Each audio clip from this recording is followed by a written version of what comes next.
நான் யாரையும் மதிக்கிறது இல்லை சார். ஆக்சுவலாக மதிச்சா தானே நம்ம அவமானப்படுவோம். அப்படிங்க பயங்கரமான ஸ்டேட்மெண்ட்டாக இருக்குது. இல்லை சார், நீங்கள் யாரை நம்ம அவமானப்படுத்த முடியும்? யாரை நீங்கள் மதிக்கிறீங்களோ அவங்க இப்படி சொல்லிட்டாங்களே அப்படின்னு. நம்ம வாழ்க்கை.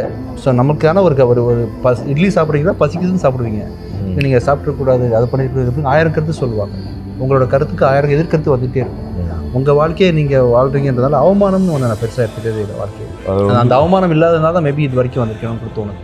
நீங்கள் ஏற்கனவே சொன்ன போல நான் பள்ளம் பார்த்ததில்ல, நான் வந்து கீழே எதையும் நான் யோசிக்கிறேன். யாராவது கிரிட்டிசைஸ் பண்ணுறதா இருந்தால் எனக்கு ரொம்ப அப்படியே லட்டு சாப்பிட்ற மாதிரி இருக்கும். அதாவது இந்த விஷயத்தை எங்கே சொன்னால் நடக்காதோ, டிஸ்கரேஜ் பண்ணி பேசுவாங்களோ, அவமதிப்பாங்களோ, அங்கே தான் உட்காந்துருப்பேன். இந்த காரியம் எங்கே உடையுமோ அங்கே தான் போய் நான் முதல்ல டிஸ்க்ளோஸ் பண்ணுவேன் அந்த விஷயத்த. அதில் ஒரு த்ரில், அடுத்தவனை கஷ்டப்படுத்தி அவங்க வைத்திருச்சல் படணும், அதில் ஒரு ஆனந்தம் தெரியல. என்னமோ ஒரு கேரக்டர், ஒரு மார்க்கமான கேரக்டர்.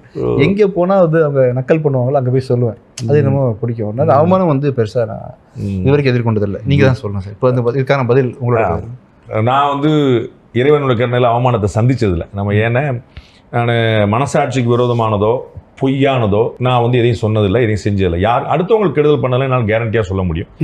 அதனால் மற்றவங்க எதுவும் ட்ரை பண்ணாங்களா கூட எனக்கு தெரியாது. நான் மாட்டு ஒரு போக்கில் போயிட்டே தான் இருக்கேன். ஸோ அவமானங்கிறத நான் சந்திக்கலை அப்படி தான் சொல்லணும். நம்ம எப்படி எடுத்துக்கிறோன்றது தான் சார். எக்ஸாக்ட்லி. இப்போ சார் நம்மகிட்ட பேசிகிட்டு இருக்கோம், உங்களுக்கு கேட்டுச்சா சார்? கேட்கல.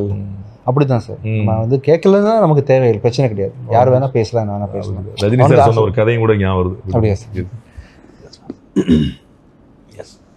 நான் அவனில்லை என்று நீங்கள் சொன்ன தருணம், தப்பிச்சு வந்த தருணம்னு அர்த்தம். அதுக்கு எங்கே மாட்டணும்னு யோசிக்கிறேன்.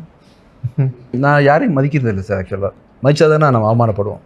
என்னங்க பயங்கரமான ஸ்டேட்மெண்ட்டாக இருக்குது. இல்லை சார், நீங்கள் யாரை நம்ம அவமானப்படுத்த முடியும்? யாரை நீங்கள் மதிக்கிறீங்களோ அவங்க இப்படி சொல்லிட்டாங்களே அப்படின்னு. நம்ம வாழ்க்கை. ஸோ நமக்கான ஒரு இட்லி சாப்பிட்றீங்கன்னா பசிக்குதுன்னு சாப்பிடுவீங்க. நீங்கள் சாப்பிடக்கூடாது, அதை பண்ணிட்டு 1000 கருத்து சொல்லுவாங்க. உங்களோட கருத்துக்கு 1000 எதிர்கருத்து வந்துகிட்டே இருக்கும். உங்கள் வாழ்க்கையை நீங்கள் வாழ்றீங்கன்றதால அவமானம்னு ஒன்று நான் பெருசாக எடுத்துக்கிறதே இல்லை வாழ்க்கையில். அந்த அவமானம் இல்லாதனால தான் மேபி இது வரைக்கும் வந்திருக்கணும்னு தோணுது.